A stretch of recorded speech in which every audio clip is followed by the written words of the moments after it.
Donc, si jamais le fait qu'on apprenne par cœur un contenu garantit sa véracité. Ouais. Ça, c'est une loi logique, ça. Oui, exactement. Bon, écoute, c'est une loi logique, ça me dépasse. Là, je suis désolé, moi, ça me dépasse. Je vois pas le lien. Tu vois pas le lien? Moi, je vais te l'expliquer. Je vais te l'expliquer, le lien, en fait, tout simplement. Demande-moi, je t'explique. C'est quoi que tu comprends pas, en fait? Je vois pas le lien logique entre la mémorisation par cœur d'une information et sa véracité. Et pour retranscrire un livre, est-ce qu'il est plus facile de le retranscrire quand on l'a appris par cœur, ou bien est-ce qu'il est plus facile de le retranscrire quand c'est pas appris par cœur? C'est une question simple. Je comprends ton argument. Oui, c'est plus facile quand il est appris par cœur. Donc, ce que tu me dis, c'est que le Coran, depuis la révélation au prophète jusqu'à aujourd'hui, comme tout le monde le connaissait par cœur, c'était facile de le retranscrire. C'est ça ta position? Exactement. Mais tu savais quoi? Il paraît, alors peut-être c'est faux, hein, que la personne qui a rassemblé la première fois le Coran, pour lui, c'était plus dur que de déplacer une montagne. Pour lui, a priori. Oui, pourquoi? C'est bizarre, hein, quand même. Non, par rapport à quoi? Attends, tu me dis c'est facile. En tout cas, celui qui l'a fait, a priori, pour lui, c'était très dur. Pas par rapport au contenu. Alors déjà, tu commences par me dire, peut-être c'est vrai, peut-être c'est faux. Déjà, tu commences à me dire, peut-être c'est vrai, peut-être c'est faux. Allez, discutons de ça, discutons de peut-être c'est vrai, peut-être c'est faux. Non, on discute pas de peut-être c'est vrai, peut-être c'est faux, frérot. Non, mais parce que vraiment, peut-être c'est faux. Mais quand bien même ce serait vrai. C'est pas dans le contenu que ça a été difficile. Comment tu sais ça, toi? Comment tu sais ça? Je te le dis, c'est pas dans le contenu que ça a été difficile.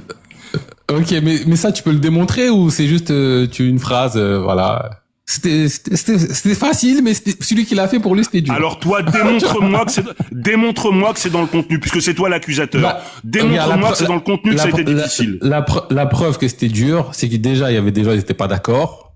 Il y a des versions qui ont été brûlées. Aujourd'hui, on a 10 lectures. Et malgré qu'on a dit lecture, dans le sens, tout le monde n'est pas d'accord sur le sens. D'accord. Voilà qui était plus à même. Voilà pourquoi c'était dur, en fait, l'ami. D'accord. Qui était plus à même de décider de ce qui a été révélé au moment où ça a été compilé, au moment où ce Coran a été compilé? Est-ce que c'est pas un compagnon du prophète? Et quel compagnon du prophète? Donc, à savoir Uthman. Est-ce que tu penses que on allait écouter le Paul Ducoin ou Dupont du Coin et on n'allait pas écouter donc l'avis d'un compagnon du prophète à ce moment-là pour la compilation du Coran? Le problème, c'est que ça, si tout le monde, à l'époque, tout le monde était en chœur, en harmonie, en accord, ok. Mais le problème, c'est pas, si on se réfère aux traces qu'on a aujourd'hui, c'est pas ce qui s'est passé. Il y a des désaccords. Tu vois, selon la version chiite, Ali, il avait un Coran 3 fois plus volumineux. Il y a un des scribes du prophète qui dit non, moi je laisse pas cette partie-là. Eux, ils l'ont laissé comme moi je suis pas chiite. Déjà, alors moi, on parle pas du chiite. Oui, t'as choisi ton camp. T'as choisi ton camp. Mais c'est pas, la réalité, elle s'en fout de ton camp. La réalité. Il y a des traces. Dans ce cas-là, on va parler. Les traces, elles parlent. Ouais, mais dans ce cas-là, on va parler de tout courant dans l'islam, en fait. On va pas partir sur tous les courants de l'islam. Moi, on parle du sunnisme. Là, aujourd'hui, on parle du sunnisme.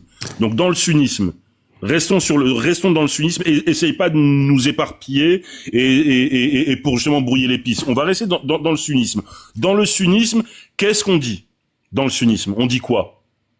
Ok. Dans le sunnisme, tous les compagnons, ils s'entendaient à merveille après la mort du prophète? Et ça change quoi? Non, il y a eu. Voilà, factuellement, non, il y a eu. Oui, voilà, donc le climat en dit long sur le rassemblement, sur mais pas du tout. Pourquoi pas du tout. Les conflits n'avaient rien à voir avec la compilation du Coran ou le contenu du Coran. Les conflits, tu le sais très bien. Les conflits qu'il y a eu, c'est avec Muawiya et Ali. Il y a eu ce conflit. D'accord? Il y a eu ce conflit entre Muawiya et Ali. Mais ça n'avait rien à voir avec le contenu du Coran. Je ne comprends même pas pourquoi tu mets ça en avant, en fait. Alors, est-ce que tu penses que tous les compagnons avaient tous bien compris le Coran? Bien. est-ce que tous les compagnons avaient bien compris le Coran bien? Ça veut rien dire. Parfaitement bien. Non, mais genre, la bonne compréhension parfaite, tu vois. Non, il n'y a pas de compréhension parfaite parce que Dieu même le dit dans le Coran. Dieu même dit que l'explication revient à Dieu. L'explication du Coran revient à Dieu. Dans le Coran, tu as des versets. Tu as des versets clairs et tu as des versets sujets à discussion, on va dire, d'accord? Ouais, interprétation, mutashabihat, voilà. Murkamet. Ok. Et alors du coup, bon, même si ça nous éloigne un petit peu du sujet, donc ça veut dire que ce que tu dis là aujourd'hui, t'aimes bien nous éloigner du sujet en fait. J'ai remarqué. Ouais. Bah après, j'ai remarqué, ouais. Ouais, c'est possible. Là, c'est un petit écart. On peut rester sur le sujet là sur lequel on est en train de discuter. Ce serait quand même bien avant de passer à notre sujet. Ouais, là, en fait, en vrai, ça reste dans le cœur du sujet, sauf que ça nous éloigne de la question en tant que telle. C'est-à-dire que ma position, c'est qu'aujourd'hui, on a des traces d'une histoire où le prophète a transmis des sagesses. Les traces qu'on a, ben maintenant, c'est à nous de faire un travail de discernement pour savoir ce qui a du sens, ce qui a de la valeur et ce qui a pas de valeur. Pour toi, ce qui nous en reste aujourd'hui, par exemple le Coran tel qu'il est, bah c'est exactement ce que a prêché dans le sens, dans la forme que le Mohammed historique. Là, on est en désaccord. Ce qui te permet de dire, bah Bakary, t'es pas musulman parce que tu considères pas tout ce qu'il y a dans le Coran. Donc c'est ça le cœur de la question. Et donc là, tu me dis, le sens, il est inaccessible totalement. Et ça, c'est valable aujourd'hui aussi. Genre, est-ce qu'il y a un humain sur Terre qui a le vrai sens ou pas du Coran? Non. Ok. Du coup, s'il y a aucun, donc s'il y a aucun humain qui a le vrai sens et que tu me dis, bah en fait, il faut que je comprenne exactement comme toi le paradis, l'enfer, etc. Il y a un problème. Tu vas takfir quelqu'un alors que personne n'a le vrai sens. Mais le paradis et l'enfer, il est cité clairement dans le Coran à plusieurs reprises. Il y a rien à discuter là-dedans, en fait. Je comprends pas, en fait. Tu mélanges tout, en fait. Il y a rien à discuter. Écoute-moi, Bakary. Je le nie pas. Non, mais tu le nies pas, mais ouais, mais tu le nies pas, mais tu le mets en argument. Tu me dis oui, mais si le paradis, le paradis, l'enfer, etc. Si personne n'a la compréhension totale, est-ce que on pourrait pas remettre en question le paradis et l'enfer? Ça n'a rien à voir. Tu as raison, mais en fait, mon argument, il était plus dans le sens où quand tu me dis qu'il y a une magie manifeste qui préserve le Coran. Bah, ce qu'on constate, c'est que déjà dans le sens, bah non, parce que personne n'a le vrai sens, et malgré les êtres humains, il y a plein de sens différents qui émergent. Et quand tu me dis, et dans la lettre, même dans la lettre, on voit des différences. Moi, je te parle. Oui, et bah le sens, le sens, l'être humain peut se tromper dans le sens. D'ailleurs, c'est la raison pour laquelle des savants débattent depuis des siècles justement sur le contenu du Coran. N'est-ce pas? Bah du coup Dieu il préserve quoi si dans le sens ça peut changer et dans la lettre ça peut changer? Qu'est-ce qui préserve Dieu en fait au final? Dans la lettre ça peut pas changer. Déjà. Bah, il me semble que dans les différentes versions il y a des changements de lettres. Non. Quelle version? Tu as une autre version? Tu as une autre version du Coran? Tu parles de Hafs et de Warsh, c'est ça? Ouais, c'est ça, ce genre de truc. Ouais, on va vérifier. Mais ça n'a rien à voir. Mais ça n'a rien à voir, en fait. Ça n'a rien à voir. Alors, peut-être que la lettre ne change pas, peut-être. Donc, on va vérifier si la lettre change. C'est bon ou pas? Si ça se trouve, ça change pas, en vrai, tu vois. Si ça se trouve, c'est les mêmes lettres exactement. C'est juste, peut-être que comme on a mis le point en haut, point en bas, ça a changé le sens. Ça, on peut vérifier ça. Ça te dit ou pas? Allez. Vas-y, on va vérifier. Attends. Tac.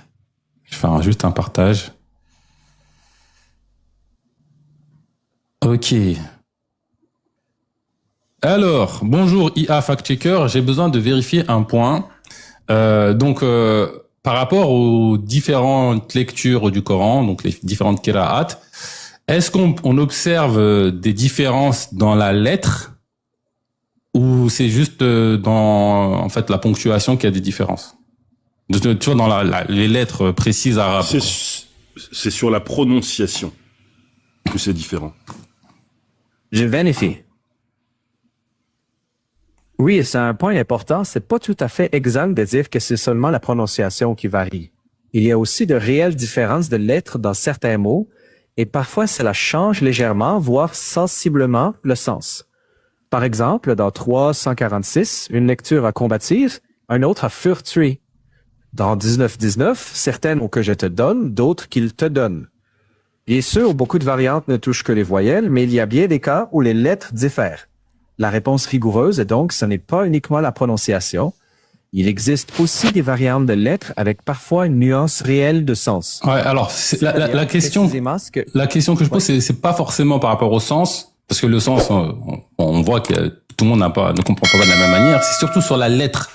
Est-ce qu'il y a des différences de lettres? Et je vais être plus précis, parce que des fois la différence vient du fait que je crois que c'est les kira'at, on appelle ça, les points, comme on a mis en haut, comme on a mis en bas. Est-ce que la forme des lettres, c'est la même, ou même la forme des lettres change, ou le type de lettres change? Je vérifie ça précisément. Oui, là, je vois mieux ta question. Dans la majorité des variantes, le squelette consonantique du texte est le même, mais il y a bien des cas attestés dans les lectures canoniques où les lettres elles-mêmes changent, pas seulement les points ou les voyelles. Pour reprendre les exemples classiques, Qatala et Qutila ne diffèrent pas uniquement par les voyelles, les lettres ne sont pas strictement les mêmes. Pareil pour Li-Ahaba et Li-Ahaba où une lettre est ajoutée. Donc, si ta question est vraiment limitée à la forme des lettres elles-mêmes, la réponse est oui, il existe des variantes qui changent les lettres et pas seulement leurs points ou leurs voyelles. Cela reste minoritaire dans l'ensemble, mais c'est réel. D'accord. Voilà. Alors attends, deux secondes. Tu veux lui parler, Maintenant, c'est ça? Pose-lui la question, la question. Demande-lui pourquoi ces différentes lectures ont-elles été conservées. Alors, je vais le remettre, tu peux lui poser la question directe. Mais ce que je voulais dire, c'est que tu me dis que Dieu préserve un livre écrit. Quand on regarde, c'est que dans la forme matérielle, c'est pas pareil, il y a des différences. Et dans le sens, personne n'est d'accord. Et en plus, le vrai sens, il est accessible a priori à personne. Il y a un problème dans cette préservation. C'est quelle préservation, ça? Il y a pas de problème. En tous les cas, premièrement, on va discuter du reste, hein. Mais déjà, il y a pas de problème à croire là-dedans, même s'il y a une façon de réciter différente, d'accord, on va dire ça.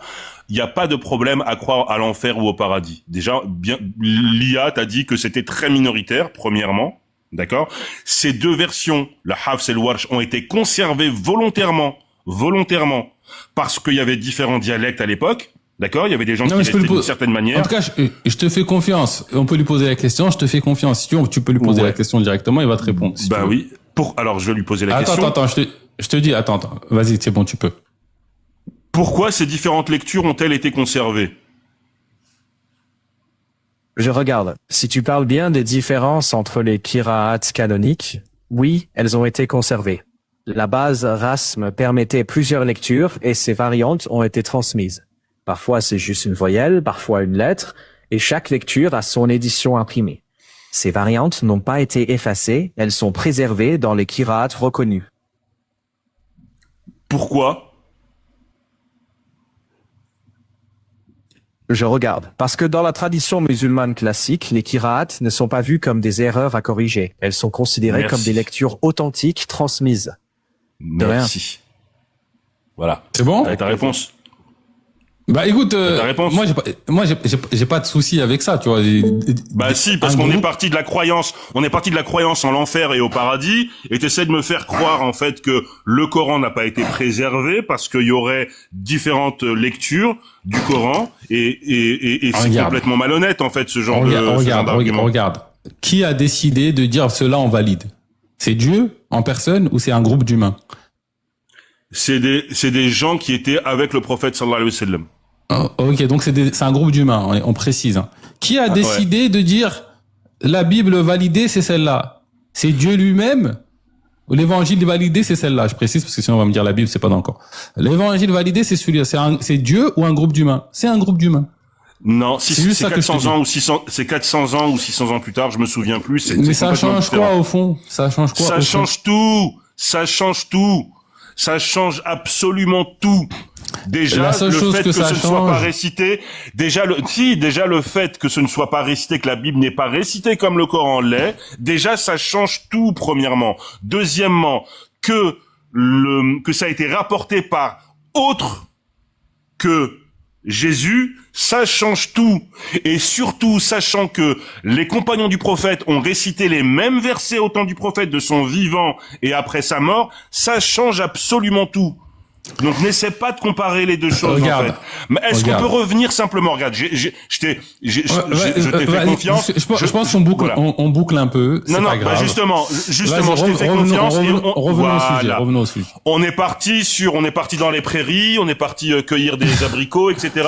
Maintenant, on va revenir à la question principale.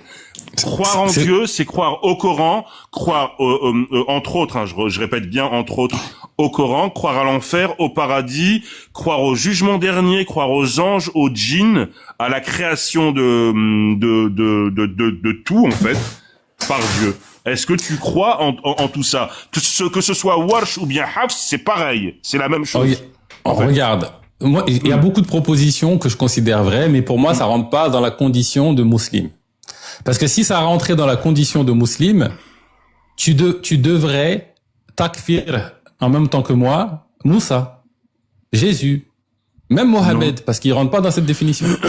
Mais non, je t'ai expliqué tout à l'heure, mais tu fais semblant de pas comprendre. On parle de périodes différentes, mais tu fais semblant de pas comprendre, Bakary. Et là, franchement, honnêtement, d'habitude, je te trouve honnête intellectuellement, mais honnêtement, là, c'est malhonnête ce que tu fais. Parce que je te l'ai expliqué, on fait que de faire des retours en arrière. Ton explication, elle tient pas debout. Elle tient pas debout. Bien sûr qu'elle tient debout. En tout cas, elle tient plus debout que la tienne, hein, je te garantis. C'est pas grave. En tout cas, si ton explication est vraie, ça veut dire que la religion d'Allah, elle est évolutive. Non, mais non. Donc demain, un autre humain peut dire, bah voilà, maintenant vous devez croire à ce que je raconte parce que c'est la nouvelle évolution de la religion de Dieu. Si vous croyez pas à ce que je vous dis, vous n'êtes pas musulman. C'est des conclusions que tu fais toi en fait. C'est des conclusions que toi tu fais. Il y a personne qui fait ces conclusions à part toi. Je n'ai jamais rencontré, wallahi, je n'ai jamais rencontré un musulman comme toi. Jamais de ma vie, je n'ai rencontré un musulman comme toi. Enchanté également. Ouais.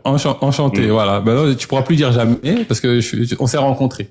Voilà. Mais t'es unique, hein. T'es bien unique. Bah écoute, la vie est ainsi faite. Qu'est-ce que tu veux que je te dise? Ce que je veux dire, c'est que quand tu dis que avant Mohamed, il fallait croire à un certain nombre de choses pour être musulman, et depuis Mohamed, le nombre de choses auxquelles il faut croire a évolué. Bah, tu fais évoluer les conditions pour devenir musulman. D'accord. Je vais te poser une question. Je vais pas tourner dans ton jeu parce que honnêtement, c'est une perte de temps. Maintenant, attention, je pense qu'on a fait le tour un peu. Est-ce que Moïse croyait est-ce que dans l'enseignement, enfin, est-ce que dans la Torah, est-ce que dans la Bible, on parle de l'enfer et du paradis? Alors, la Torah, je crois que dans la Torah, il n'y a pas cette notion de paradis et d'enfer. Mais dans la Bible, il me semble que oui. D'accord. Ok. Donc c'est pas propre au Coran, du coup. Oui, bah après le Coran, il a ses affirmations. Après, tu vois, moi je crois à l'enfer et au paradis, mais pas comme exactement expliqué dans le Coran, tu vois. C'est un peu différent. D'accord. Donc il y a pas donc toi t'es musulman, mais il y aura pas de jugement dernier. Du coup. Alors, on m'a posé la question tout à l'heure sur le jugement dernier. Ouais. Je ne dis pas que c'est faux, je ne dis pas que c'est vrai. Parce que j'ai pas de certitude.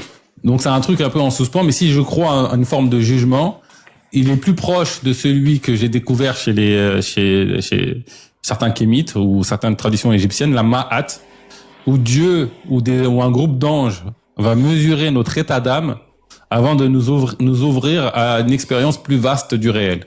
Et si notre état d'âme n'est pas assez mature, alors l'image c'est plus, ton cœur est plus léger qu'une plume, eh ben tu redoubles. S'il y a un jugement, c'est celui-ci. Mais sinon, je suis agnostique, je sais pas. Tu sais pas. Mais du coup, tu crois à quoi enfin, dans le Coran, tu crois à quoi en fait? Je crois en Allah déjà, que la meilleure chose à faire pour avancer dans sa vie, c'est se soumettre à ce qu'il est. Comment tu sais qu'il s'appelle Allah? Comment tu sais qu'il s'appelle Allah? Regarde, on peut lui donner d'autres noms, c'est la réalité qui se cache derrière qui m'intéresse. Donc Allah, c'est parce que si je suis ton raisonnement, et ben dans ce cas-là, on pourrait croire, étant donné qu'on doit croire au livre révélé, on devrait croire que Jésus, c'est Dieu du coup, et que le Père et le Fils et le Saint-Esprit dans ce cas-là. C'est ça que tu es en train de me dire. Dans ma façon de faire, je ne prends pas pour argent comptant ce qu'on me raconte.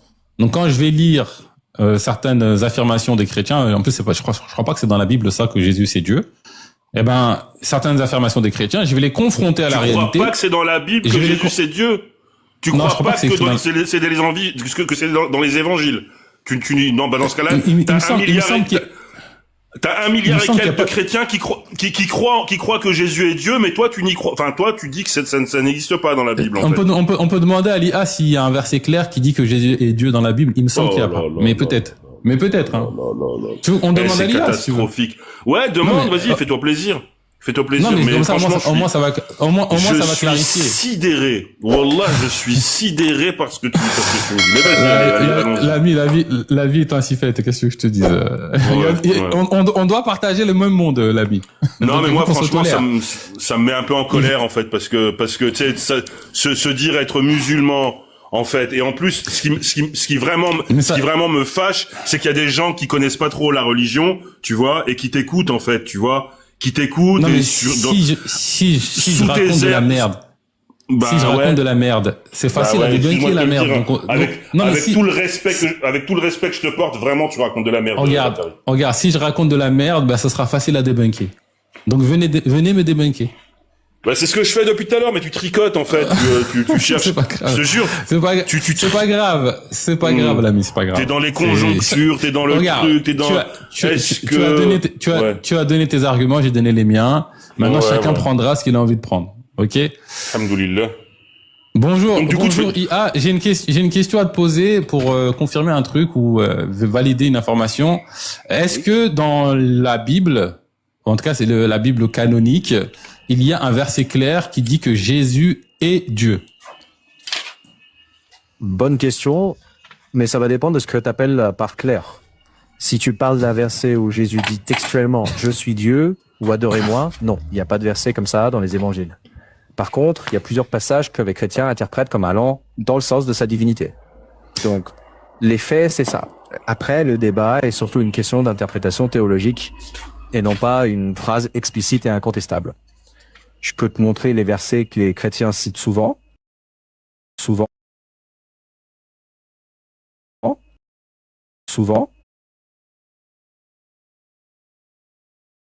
Non, mais j'aimerais déjà, ton IA, c'est une IA. Ouais, mais déjà, ton IA, c'est une IA canadienne, je sais pas d'où tu l'as sorti. Je danse pas. Elle a dit, je danse pas vraiment. Ok. Je danse pas. Je précise.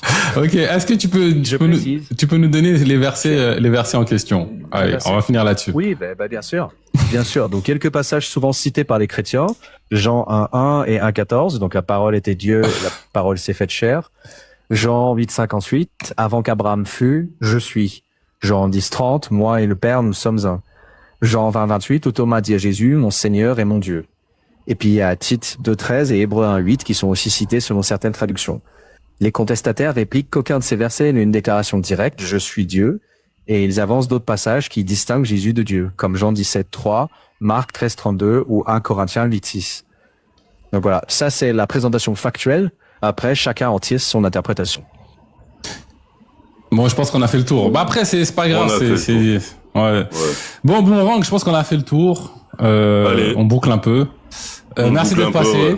Alors, même si voilà, on n'est pas d'accord, sache qu'il y a aucune animosité, c'est juste que moi non plus, vraiment. Je te jure, c'est juste je parle un peu avec le cœur, et je t'écoute depuis un petit moment, mais des fois tu dis des choses intelligentes, mais des fois ça me dépasse vraiment ce que tu dis, Bakary. Mais bon, Allah yadik, Inch'Allah, j'espère que tu reviendras dans le droit chemin, dans la vraie croyance. Dans la vraie croyance surtout, Inch'Allah. Et toi aussi, c'est-à-dire que si jamais je dis de la merde, que j'arrive dans le vrai chemin, et si jamais c'est toi, en fait, qui est sur un égarement, que tu arrives dans le vrai chemin. Nous, on est 1,5 milliard, hein. Toi, t'es tout seul. Ok? Allez, ciao. Ça, c'est un sophisme, ça. Exactement. Allez, salam. Allez, ciao. Ciao. Aïe. Vraiment, c'était intéressant. Hello, salut, bonjour, salam. Salam Bakary, comment ça va? Ça va et toi? Ça va, alhamdoulilah. Je peux monter, tu peux me faire monter sur TikTok directement? Bah c'est comme tu veux, c'est quoi ta demande? Mais sinon là on t'entend, tout marche bien. Vous l'entendez là sur TikTok ou pas?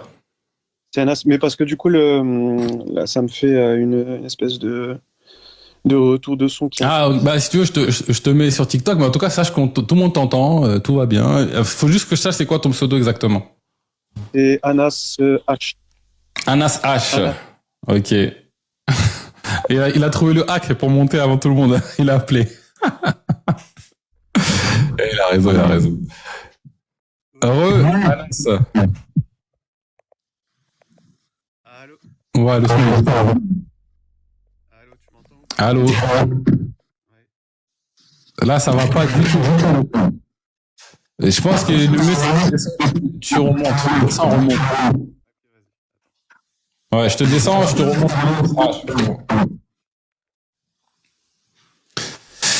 Ouais. Le son était bizarre, donc on va voir, il va refaire une demande. Les amis, ce live, on va se dire les choses. Ça veut dire, je suis pas là pour faire plaisir. Et c'est pas, il y a pas d'animosité, mais on va se dire les choses. On va aller au bout des questions. Eh, mais je me suis trompé là. Je me suis trompé. Boussila, salut, salam. Je suis désolé, je me suis trompé. Je devais monter. Ouais, je devais faire monter Anas. Donc je vais le faire monter. Pense à un petit coucou. Pense à toi, mon frère. Anas, ton téléphone, il a un problème, Anas. C'est l'autre. Faut que tu trouves une solution là, ça va pas du tout. C'est tapoté. Anas, ouais. Anas, il y a un problème. Anas, franchement, rappelle. Je crois que c'était quoi ton numéro? C'est quoi ton numéro? Il finit par quoi? Juste les deux derniers chiffres. Parce que là, ça va pas du tout, là, frérot, là. Ça va pas du tout. Je crois que c'est ça, je crois. Ouais, c'est mieux comme ça. Ouais, c'est 10 fois mieux, là. Ton téléphone, c'est une catastrophe. De toute façon, on t'entend, hein, on peut discuter, tout le monde t'entend, y a rien. Ok, magnifique. Super. Salut, salam. Merci à ceux qui tapotent d'ailleurs, merci à ceux qui tapotent, ceux qui soutiennent. On fait des lives quasiment tous les matins. Bon, là, c'est le dernier avant une semaine. Je pars en vacances quelques jours. Je reviens à partir de la rentrée le premier lundi. Mais on est là tous les matins de 9h à midi. Donc, ceux qui ne sont pas abonnés, abonnez-vous. Le but, c'est de cheminer ensemble, de grandir en maturité et ce, en questionnant certains principes, certains fondements pour voir si c'est des vérités ou si c'est des illusions. Donc, c'est briser les idoles. En brisant les idoles, on va peut-être pas trouver la vérité directe, mais en tout cas, on va s'écarter de plein d'illusions. Anas? Oui, Bakary. Comment ça va? Ça va super, et toi? Ça va, alhamdoulilah. On avait fait un très bon débat il y a quelques semaines, je sais pas si tu t'en souviens. On avait commencé avec la certitude et l'opinion. Ouais. Et je voudrais revenir sur ça par rapport à Boomerang, au frère, là, ce qu'il vient de dire. C'est un problème psychologique, hein. L'effet Boomerang, c'est fou parce que du coup, il essaie d'imposer des espèces de dogmes, des espèces de certitudes qui, en réalité, quand il te dit, mais en fait, non, il n'y a pas de doute, et du coup, ça s'appelle l'effet Boomerang. Franchement, il porte bien son nom, hein. Ça s'appelle l'effet Boomerang, ça? Oui, il est très certain de cette affirmation. Ah oui, c'est-à-dire que c'est l'argument circulaire en fait. C'est ça en fait. Exactement. Okay. Oui, alors là c'est clair, c'est un signe d'Allah ça. Voilà comment Allah préserve le rappel, l'ami. Tu vois, c'est par des synchronicités comme ça là. Comment Allah préserve le dhikr. Tu sais qu'en plus, c'est vraiment un phénomène psychologique. Genre, ça existe vraiment. C'est une tentative de persuasion présentée comme une confiance excessive, mais ça fait l'effet produit parce qu'à la fin, on dit toujours, ouais, mais non, c'est toi 14, toi 14, c'est toi 14. Parce que j'ai raison. Parce que mon équipe a dit que c'était ça la vérité. Il y a un problème. Il n'y a pas de vérité. Et moi, ce que je voulais évoquer par rapport à tout ce qu'il a pu dire, c'est qu'en fait, il va à l'encontre de de tout conseil, de toute prérogative musulmane dans son essence. Ouais. Le rap, le Coran, la façon dont il conçoit le Coran ou la religion, mais en fait, il est dans une espèce de matérialisme pur. sans comprendre l'essence. Et là où moi je te rejoins. Après voilà, moi j'ai un narratif sunnite. Je suis sunnite et ça je te l'avais dit. Mais en revanche, ce qu'il dit, je trouve ça très dangereux. Je trouve ça très dangereux parce que le Coran tel qu'il est et tel qu'il doit être compris, déjà d'une part c'est symboliquement. Il faut pas le prendre au pied de la lettre. Ça s'appelle du littéralisme et c'est très dangereux. C'est-à-dire qu'on là on est dans le contraire même de ce qui doit être compris. Ce que je voulais justement lui dire à Boomerang, c'est que déjà, le statut théologique du Coran, c'est une révélation. Pour le croyant musulman, le Coran, c'est pas un texte écrit par un homme, c'est une parole incréée de Dieu qui est descendue. Voilà, dans l'histoire. On va faire une petite analogie, par exemple. Je sais pas, j'ai une relation épistolaire avec quelqu'un, une relation d'amour. D'accord ? Je lui envoie une lettre. Cette personne-là, qu'est-ce qu'elle va ressentir ? La personne qui est aimée, elle va voir un papier et une encre. Donc matériel. Mais cette personne-là qui reçoit la lettre, est-ce qu'elle va s'attarder sur le papier et l'encre matérielle ou sur la présence, sur la voix et sur l'amour de ce que moi j'ai mis à travers cette lettre ? Non, mais c'est le message. En vrai, c'est le message. Absolument. Le papier, en fait, c'est un conduit, même les mots, c'est un conduit. Parce que quand je te donne des mots, les mots ne parlent pas de la réalité, en fait. C'est juste un résumé. Mais ton esprit, lui, touche quelque chose de plus fondamental, tu vois. Exactement. Et ces mots, les mots du Coran, déjà le sens même du mot ayat en arabe, ça veut dire signe. Et à travers le mot signe, il faut pouvoir y trouver certaines explications, certaines rationalités. Et oui, effectivement, moi, il y a un truc sur lequel je te rejoins tout à fait, quand bien même le Coran est une sacralité indiscutable. Il faut pouvoir... Pour toi, hein, on précise. Ouais, non, oui, pour moi. Mais en revanche, là où je te rejoins, c'est qu'il faut pouvoir en douter. Il faut savoir, parce que sinon on devient littéraliste. Moi, je crois que le doute, c'est Dieu qui toque pour te dire il y a un problème ici, là. Et bien sûr, c'est même tout le sens de l'épreuve. S'il nous épreuve par le libre arbitre et quand il nous dit il y a des signes pour ceux qui sont doués d'intelligence, quelque part il faut savoir aussi remettre en question sa propre vision des choses, sa propre vision du Coran, sa propre vision des voilà. Il y a des choses, et vous savez, le gros du choc que provoque quand je dis le Coran, non, c'est pas forcément la parole de Dieu, c'est que dans l'esprit des gens, ça signifie il n'y a pas de Allah. Mais au nom de qui, au nom de quoi? Ça signifie que prier, ça n'a plus aucun effet sur ton âme. Mais au nom de qui, au nom de quoi? Exactement. Et dire, ce qui est vrai n'a besoin de personne pour être vrai. Ouais. Dieu est réel, il a besoin de personne pour être... Il n'a pas besoin du Coran pour être réel, il n'a pas besoin que le Coran soit la parole exacte du prophète pour être réel. L'effet de la prière sur ton état d'âme, de la salade sur ton état d'âme, n'a pas besoin du Coran pour être vrai. Absolument. Et d'ailleurs, il a dit quelque chose par... En fait, il y a un truc qui me gêne justement depuis tout à l'heure, là, avec Lumumba. Mais tu te rends compte le côté lunaire des deux conversations? C'est-à-dire que d'un côté, je discute avec un non-musulman et je défends toutes les vérités qu'il y a dans le Coran, et d'un autre côté, je discute avec un musulman et je mets en lumière les problèmes qu'il y a dans le Coran. mais c'est ça, en fait, toute la contradiction du bonhomme. C'est ça, la contradiction du bonhomme, parce que... On t'entend plus? Attends, ouais, j'ai un petit souci. Attends, 2 secondes. Tac. Le frérot m'a dit de faire c'est pas ce que j'ai fait. Voilà, j'ai pas l'habitude de... Ouais. En fait, je défends moi ce qui est vrai. Alors peut-être que je me trompe dans ce qui est vrai, mais quand le Coran affirme un truc vrai, bah oui, je le défends. Et le jour où je vais me rendre compte que c'est pas vrai, je vais arrêter de le défendre. Et le problème, c'est que la vérité, elle est pas raciste. Elle est un peu partout. Des fois, c'est certaines positions athées qui sont vraies. Je vais défendre les positions athées qui sont vraies. Bien sûr. Et puis même, c'est des concepts. Ah non, mais moi, je sais pas utiliser TikTok, c'est pas possible. Ça, oh là là. Ça va, tout va bien, Anas? Ouais, j'apprends à utiliser TikTok et le live. Allez, je vais essayer de dire ce que je voulais dire par rapport à Allah subhanahu wa ta'ala et la façon dont finalement on l'a personnifié, et ce qui pour moi est quelque chose d'assez grave quelque part, parce que c'est contre-productif, ça n'a rien de réel, et bien au contraire, en fait, ça nous pousse déjà à méconnaître notre religion, et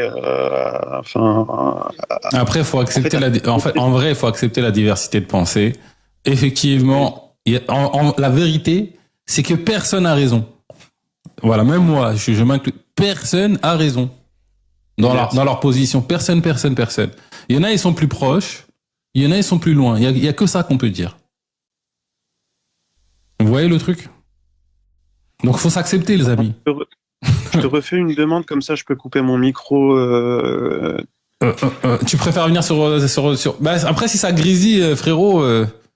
Ouais, non, mais c'est pour ça. En fait, je te fais une demande, comme ça, je peux couper le micro.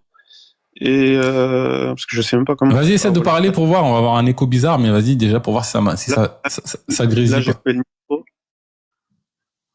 Là, tu m'entends? Ouais, je t'entends. Ah, tu coupes le micro, comme ça, tu me parles d'ici, mais t'es quand même en haut, c'est ça? Ça sert à quoi? Mais ça sert à quoi? Voilà. C'est pas... Il y a un frérot qui a dit Anas, t'es dans un bunker. Je dis quasiment. Je suis à la campagne, il n'y a rien du tout. Donc par rapport à Allah, le fait de le personnifier, déjà, c'est quelque chose qui va de son commandement et de même de sa nature, parce qu'Allah subhanahu wa ta'ala, il a une explication. Regarde, si on revient à la philosophie platonicienne, à la philosophie de Platon, qui est extrêmement intéressante, qui a inspiré les plus grands penseurs. On en avait parlé la dernière fois, comme Ghazali, comme Ibn Arabi, etc., qui l'ont influencé sur le fait que Dieu, attention, c'est une entité. On n'a pas le droit de le personnifier. Et qu'est-ce que c'est que Dieu? Alors, Platon, lui, parle de monade. La monade, c'est le principe premier de la divinité, c'est tout ce qui vient, tout ce qui existe, etc. Voilà. La révélation, c'est encore autre chose. Par rapport à Dieu, est-ce qu'on peut croire en Dieu de façon raisonnable? Ça veut dire quoi? La cause première, est-ce que... Parce que depuis l'Antiquité, les philosophes, ils ont proposé des preuves. On a toujours essayé de proposer des preuves de l'existence de Dieu. Et en fait, il n'y en a aucune qui est contraignante. Mais chacune, elle permet justement de penser de quelle façon elle l'est. Et en fait, on a réussi à trouver la réponse quelque part, même si elle peut imposer un doute. On a trouvé quoi comme réponse? Le fait que Dieu existe comme présence, c'est une vérité. Qu'il est une expérience intérieure, c'est ce qui va... comment dire? Dans ma croyance, c'est à la fois intérieur et extérieur, pour moi.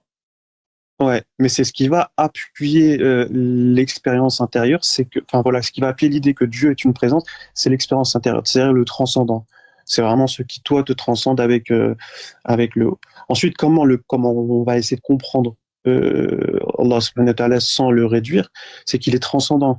Il est immanent. On ne peut pas définir sa nature propre. Et il faut accepter l'idée que... Mais du coup, pour toi, il est immanent et transcendant, ou il est juste transcendant? Il est transcendant et immanent, parce qu'il est présent. Il est transcendant dans le sens où il dépasse complètement le monde. C'est pas une chose parmi les choses. Il est bien au-delà de nos concepts, de nos images, même de nos limites. Ah, donc toi, tu es OK avec le tout est un ou le Wadat el Wujud, quoi. Tu vois, il est tellement pas d'accord, Boomerang, il fait encore un musulman 2.0. Et il faut juste accepter la... Il y en a deux. C'est pas grave, tant mieux, tu vois. Mais après, lui sacralise le Coran quand même, contrairement à moi. Il y a quand même une différence. Bien sûr, mais comme j'ai dit tout à l'heure, le Coran, c'est une source d'inspiration où le mot est un signe, mais sur lequel on peut discuter. Et c'est exactement tout ce qu'ont fait les exégèses. Donc le mec qui aujourd'hui vient me voir, qui n'a fait aucune étude, et qui me dit « le Coran, c'est ça, tu dois y croire, tu dois croire en tout », en fait, le débat, il n'est pas là. Il y a une exégèse, il y a même une science dans le Coran qui va annuler certains versets, etc. et d'autres. Donc voilà, tout ça, il faut le savoir, il faut en parler. Il ne faut pas non plus partir sur des certitudes et l'effet boomerang. Le danger de la question, c'est que vous allez arriver à des positions comme nous, les amis, là. Donc si vous voulez pas changer, ne me posez pas de questions. C'est ça. C'est ça. Mais si vous voulez avancer vers Dieu, mieux le connaître, Bah, la question est un outil indispensable. Exactement, absolument. Et pour répondre à Boomerang, avec tout le respect que j'ai, parce que je trouve qu'il y a quand même un narratif qui se développe de plus en plus de façon littéraliste, et qui nous empêche d'avancer quelque part là où la base même de la compréhension, de la connaissance, se fait par l'étude des textes, et surtout ce que tu as dit tout à l'heure, qui est nécessaire et fondamental, à savoir douter, se questionner, ne pas avoir de certitude. Et par rapport à Dieu, il y a un truc qui est commun aux trois monothéismes, aux trois religions abrahamiques, qui affirment l'unité de Dieu. Cette unité, c'est pas un chiffre, c'est pas juste un, c'est une plénitude, c'est l'entièreté. Il est en nous, il est dans chaque objet de la nature, exactement. Et c'est pour ça que je te disais, il est immanent, c'est-à-dire qu'il est aussi présent au corps du monde. Donc il est transcendant dans le sens où voilà, il est au-delà des concepts, des images et des limites. Et c'est pour ça d'ailleurs qu'en islam, les traditions interdisent de le représenter, que ce soit de façon iconographique, mais même dans la façon de parler, dans la façon de le dire. Et c'est pour ça que tout à l'heure, comme Boomerang disait, Dieu est qui, etc.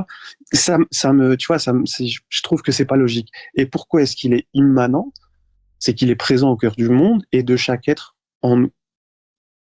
C'est pas un horloger, c'est pas le grand architecte de la franc-maçonnerie, voilà, c'est pas une horloge qui est toute construite, etc. C'est une présence vivante, mais vis-à-vis de laquelle on a une fitra, c'est-à-dire une énergie commune, mais sans avoir à le personnifier, parce que sinon on se trompe complètement, et puis on va commencer à comprendre, ou en tout cas à identifier le Coran comme un livre. Je pense qu'il y a pas beaucoup de gens qui le personnifient. Mais par contre, il y a beaucoup de gens qui le livrifient. Désolé. Oui, sans doute, mais mais même l'image d'un homme. Déjà, faut savoir que, tu vois, ça, on va en choquer certains parce qu'ils ont des positions à s'arrêter. Allah subhanahu wa ta'ala n'est pas masculin. Il n'est pas féminin non plus. Il est un tout. Et ça, ça peut en embêter certains. Moi, je souvent discuter avec des gens, ils me disent, qu'est-ce que tu dis, c'est n'importe quoi. Allah, il est au masculin et machin. Ah, pas du tout. Il faut pas le comprendre comme un être, comme un être à notre image, dans le sens où lui-même l'a décrit. Et par rapport au Coran, parce que là j'ai fait le tour, je pense, de ce qu'avait dit Boomerang vis-à-vis de Allah subhanahu wa ta'ala. Et dans ce qu'il avait dit, il y a des choses qui m'ont choqué. Du coup, je les ai écrites tout à l'heure. Si Dieu existe, pourquoi il y a du mal? Non, ça c'est... Oui, ça c'est... Bah, en fait, moi, j'aurais voulu lui poser la question, parce que je suis d'accord que si tu regardes le monde comme ça, tu dis, mais en fait, Dieu, il est incompétent. Qu'est-ce qu'il fout, là? Ouais. Il y a du taf, là. Il y a du taf. Désolé, tu vois. Et je voulais le mettre à sa place, avec cette même responsabilité, pour voir s'il aurait fait mieux ou moins bien. Et tu verras que, à un moment donné, il va arriver un problème.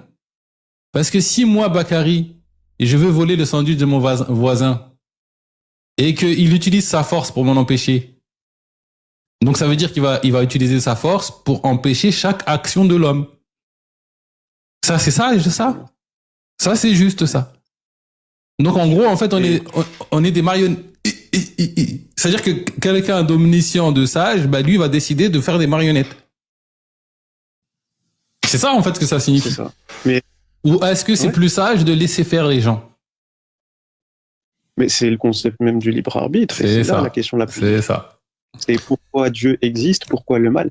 Mais c'est la question la plus difficile de toutes les traditions. C'est la question la plus difficile. Mais ce qu'elles répondent et ce que le Coran dit justement, c'est que Dieu, quand il nous a créé à son image, en réalité, il a créé des libres arbitres. Tout à l'heure, on parlait de prédestination et de destinée. Déjà, c'est deux choses qui sont complètement différentes. Certes, on a une destinée, mais on peut aussi changer de destin, par exemple. Donc on n'a pas une destinée. Non, exactement. On a l'infinitude des destins possibles. Absolument. Très bien, très connu par Dieu, mais celui qu'on va emprunter, tant qu'on n'a pas pris la décision de l'emprunter, bah cette décision n'existe pas, donc Dieu ne la connaît pas. Exactement. Et il y a une histoire qui le résume absolument, qui est connue, qui est reconnue dans les hadiths et qui est sahih. C'est l'histoire de Omar ibn al-Khattab qui va à la conquête de Damas avec une légion sur ordre du prophète, et arrivé devant la ville de Damas, on l'informe que la ville est sous quarantaine, elle est confinée parce qu'il y a la peste.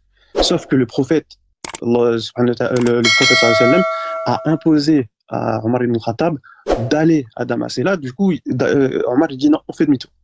Et là, il y a son compagnon, Salman al-Farisi, si je me trompe pas, qui lui dit, mais attends, comment tu peux changer le destin qu'Allah subhanahu wa ta'ala a donné au prophète? Et là, Omar ibn Khattab, il lui dit, écoute, je ne change pas de destin, je quitte un destin pour aller vers un autre destin. Et ça, si on arrive à comprendre justement que notre libre arbitre nous permet et doit en fait nous poser la question de, en fait, oui, le doute, il existe et il est nécessaire. Il est nécessaire pour un bien. Alors, on pose une question sur l'omniscience de Dieu. J'ai envie de faire appel à l'IA fact-checker. Parce qu'on dit, bon, Dieu, il sait tout. Donc, s'il connaît pas un truc, il sait pas tout. Donc, j'ai envie de poser la question à l'IA. Dites-moi ce que vous en pensez. Est-ce qu'il existe des versets dans le Coran où il y a écrit afin que Dieu sache? Parce que ça peut concerner que quelqu'un qui ne sait pas encore un truc. Je pose la question. Ça vous dit ou pas, les amis? Est-ce qu'il existe des versets où il y a écrit afin que Dieu sache? C'est intéressant ça comme question, non?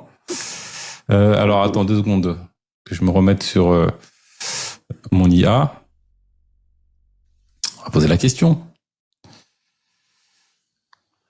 Hello, j'ai une question à te poser. Là, ça concerne le Coran.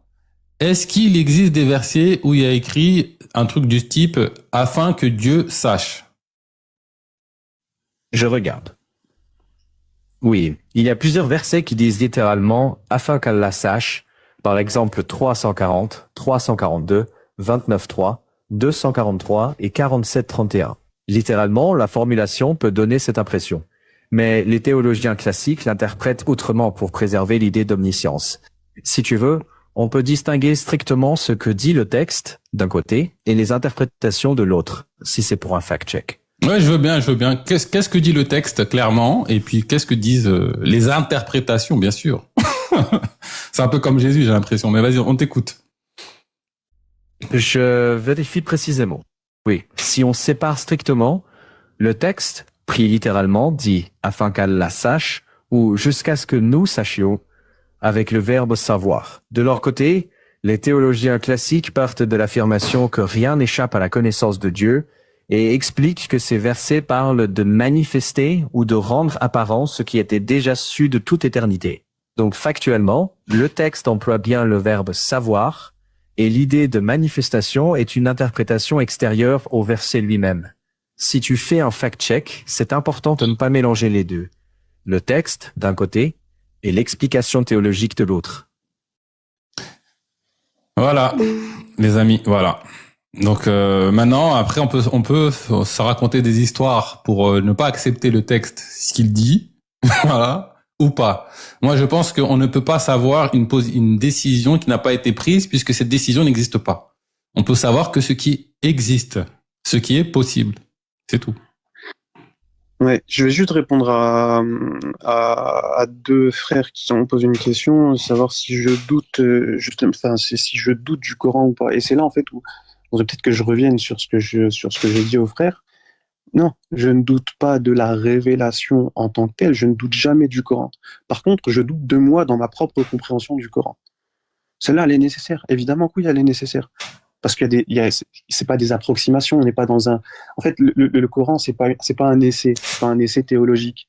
C'est dans la croyance une révélation qui a traversé les temps, dont je ne doute absolument pas, mais en revanche, je doute de ma propre compréhension. Et c'est pour ça que mon travail, moi personnel, et le travail de tous les exégètes va dans ce sens-là, à savoir essayer de comprendre le sens même justement de notre existence, c'est de comprendre, c'est d'analyser et c'est regarde, ça va être des exemples tout simples, mais si aujourd'hui tu vois, on va casser des idoles, casse des idoles, c'est la base.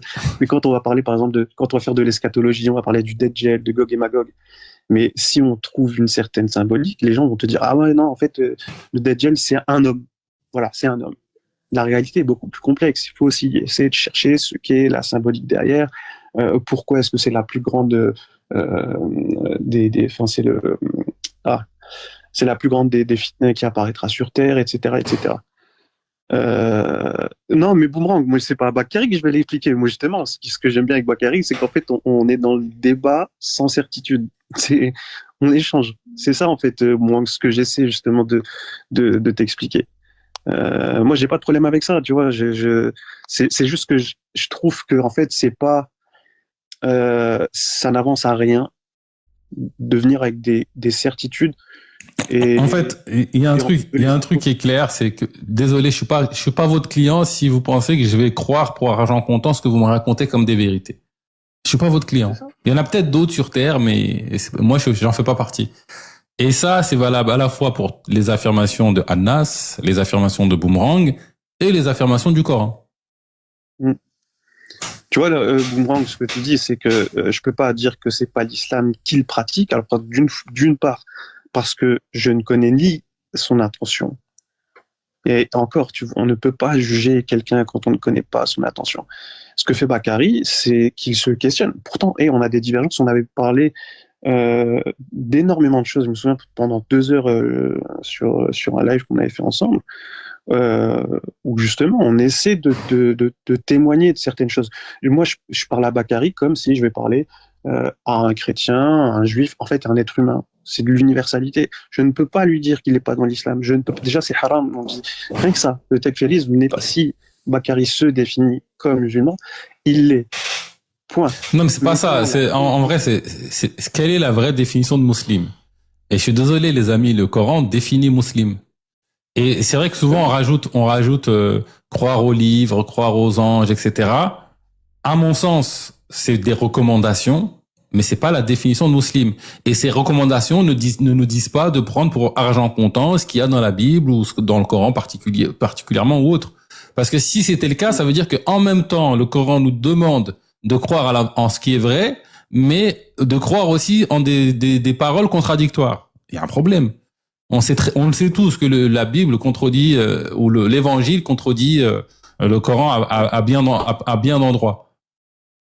Et je te parle même pas de ce qui contredit la réalité. C'est ça. Donc moi, je crois qu'il y a des révélations divines, ouais, à travers, je pense en tout temps, à travers l'intérieur de soi, à travers l'horizon, et chaque humain reçoit ces révélations. Certains partagent pas, et c'est tout. Après, parmi les humains, il y en a qui ont été très très très loin, comme Mohamed, et c'est tout. Exactement. Et il y a Boomerang qui vient de poser une question, qui me dit ça me pose pas de problème que toi, Bakary, tu dises que le Coran est falsifié. Alors moi, j'ai pas entendu ça de ta bouche. J'ai pas entendu qu'il a été falsifié. T'as posé une question, t'as posé un postulat de base, t'as posé une question qui est complètement légitime d'ailleurs. En fait, regarde, je vais quand même répondre à la question parce que pour que ce soit clair, moi je considère pas que le Coran qu'on a aujourd'hui écrit soit le projet de Dieu et 2 le projet du prophète. Je pense pas. C'est un projet qui est apparu après la mort du prophète parce que on voulait pas oublier ce qui s'est passé. Ça, c'est la première chose. Maintenant, certains définissent le Coran comme étant les vérités spirituelles contenues dans toute chose. Mais si c'est ça le Coran, mon postulat change. Mais si c'est un livre écrit particulier, dedans, je le traite comme tous les autres livres. Et effectivement, dans sa qualité, il n'a pas la même valeur que Oui va au marché. Parce que Oui il me raconte des trucs qui n'ont pas de pertinence forcément dans mon chemin de vie. Le Coran, lui, c'est un autre niveau. Il y a beaucoup de pertinence. Est-ce que 100% est pertinent? Désolé les amis, pas 100%. Et pour revenir en fait à ce que dit Boomerang, je vais essayer de te reposer la question autrement et voir ce que Bakary justement, toi t'en penses Bakary. Le Coran, c'est pas un manuel de science, ce n'est pas un code pénal qui est figé, ce n'est pas un texte de haine, ce n'est pas un océan de conclusion, en réalité c'est un océan de sens. Donc prendre à la lettre le Coran comme quelque chose d'immuable dans son sens, alors que de tout temps le Coran a évolué dans la conscience des gens à travers sa compréhension, on ne peut pas dire qu'il a été on peut pas dire que c'est quelque chose qui est immuable. C'est-à-dire que c'est pas le. Ouais, je veux bientôt faire tourner, les amis. Je vais bientôt faire tourner. Désolé, je parle beaucoup. Il y a une, je crois qu'il y a une sœur qui me disait de parler de Gog et Magog et du Dajjal. Je sais pas si j'ai un petit peu de temps pour le. Bah, si tu veux en parler, après, j'ai l'impression que ça nous éloigne un peu du sujet. Je vois pas la pertinence, mais vas-y, si tu veux en parler, vas-y, je t'écoute. Non, mais dis-moi le sujet et puis. Non, c'est, bah, en fait, t'étais venu avec un sujet, non? Principal, c'était un peu, alors une partie répondre aux arguments de Boomerang et partager le fait que il faut voir au-delà du texte, et qu'il peut avoir une diversité d'interprétations. Moi, j'avais compris que c'était ça ton message principal, mais peut-être que Non, oui, complètement. Et le lien que justement je faisais avec l'eschatologie, parce que je trouve que c'est aussi important quand on parle de la compréhension du fait de croire, etc., les yeux fermés de façon assez littéraliste.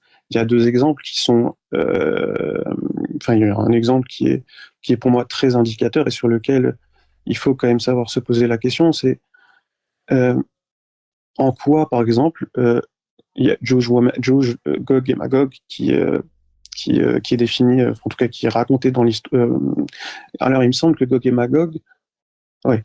Donc Gog et Magog sont dans le Coran. En revanche, le Dajjal n'est jamais mentionné dans le Coran, faut le savoir. Le Dajjal n'est mentionné que dans les hadiths, mais jamais dans le Coran, contrairement à Ya'juj et Ma'juj.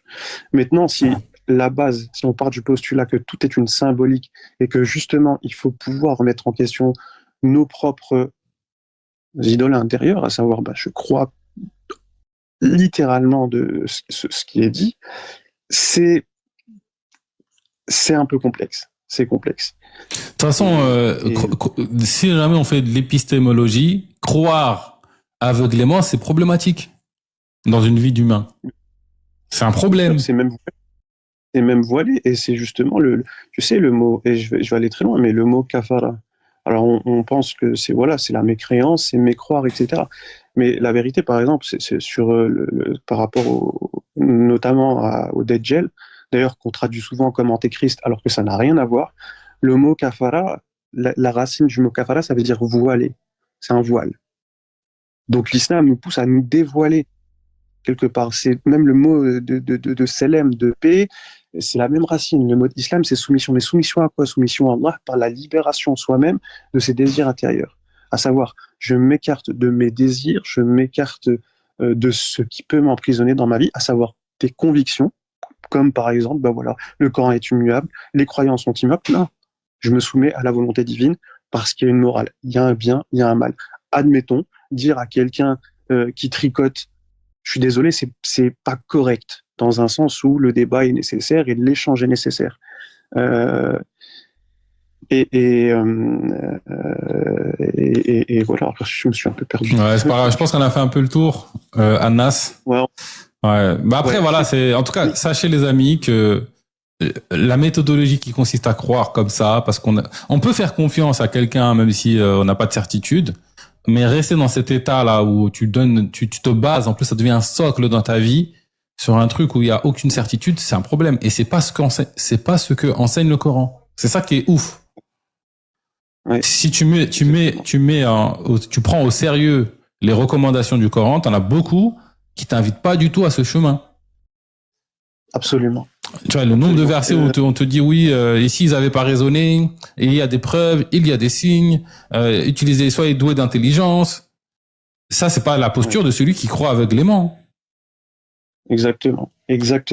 Et pour répondre à la sœur, si tu me laisses 2 minutes. Vas-y, je te laisse 2 minutes, vas-y.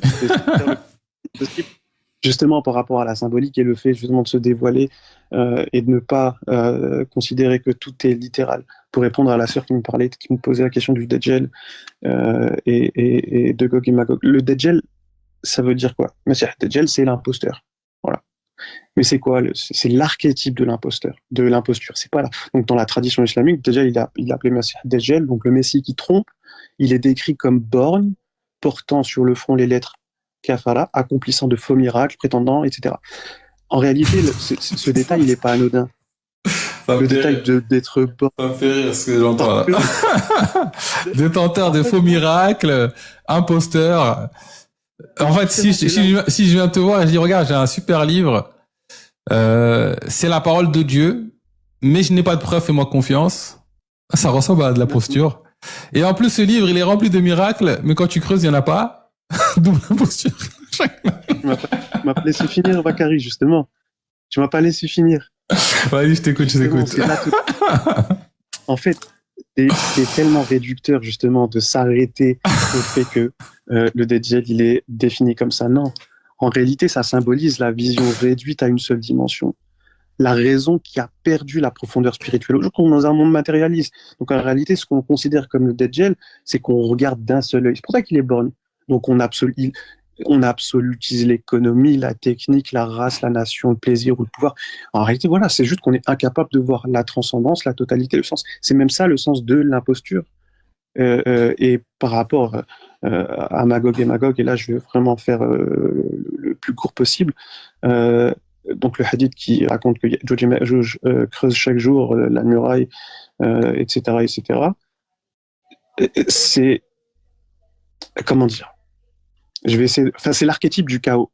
C'est comme ça que c'est défini. L'archétype du chaos. Voilà. Quand on parle de peuple, etc., c'est l'archétype du chaos. Ok, Anas, je sais pas si t'as fini. Ouais, j'ai fini. Donc juste pour terminer sur Gog et Magog, en réalité, voilà, Gog et Magog, c'est des murailles qui craquent, c'est des équilibres qui s'effondrent dans le monde, c'est des violences qui reviennent. Et quand on parle du Messie, bah, en fait, il est dans chaque acte de justice. Il faut savoir prendre toute la symbolique qui est derrière ces images pour se les approprier et les définir ensuite. Voilà, ne pas être aveuglé par un monde matériel qui est symbolisé par le Dajjal, ne pas répandre l'injustice ou le chaos dans le monde soi-même à travers le mal. C'est aussi une vision du Gog et Magog, et c'est pour ça que je voulais juste répondre à la sœur. Ok. Bon, Anas, je pense qu'on a fait le tour. Ok. Ouais, on a fait le tour. Désolé, j'ai là, on s'est un peu écarté sur Gog et Magog, mais c'est pas grave. Au moins, ça peut répondre à la sœur qui est dans les commentaires. Merci d'être passé, Anas. Je t'en prie. On repasse quand tu veux. Ouais, Inch'Allah. Salut, salam. Allez, alaykoum salam. Du coup, là, il faut que je raccroche et que je le défende. À moins qu'il a raccroché ou pas déjà? Peut-être qu'il a raccroché, ouais, j'ai l'impression qu'il a raccroché.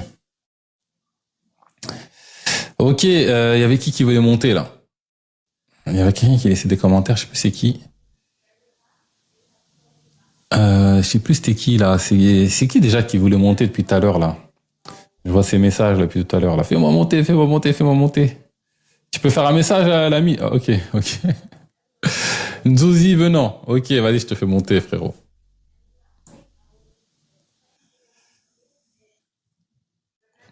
Si c'était pas toi, il a usurpé la place de quelqu'un d'autre. Désolé. Hello, salut. Wa alaykoum salam, comment ça va? Ah non, c'était ADL criminel. Ça va, alhamdoulilah, ça va. Attends, vas-y, tu sais quoi, regarde, je vais faire monter. Par contre, ADL criminel, tu m'as dit 1 minute. Si tu respectes ce truc-là, bah, je te fais monter 1 minute. Mais si tu respectes pas les 1 minute, je te fais pas monter. Alors, dis-moi en commentaire si tu respecteras, allez, on va dire 3 minutes, on va dire. On va pas être trop dur.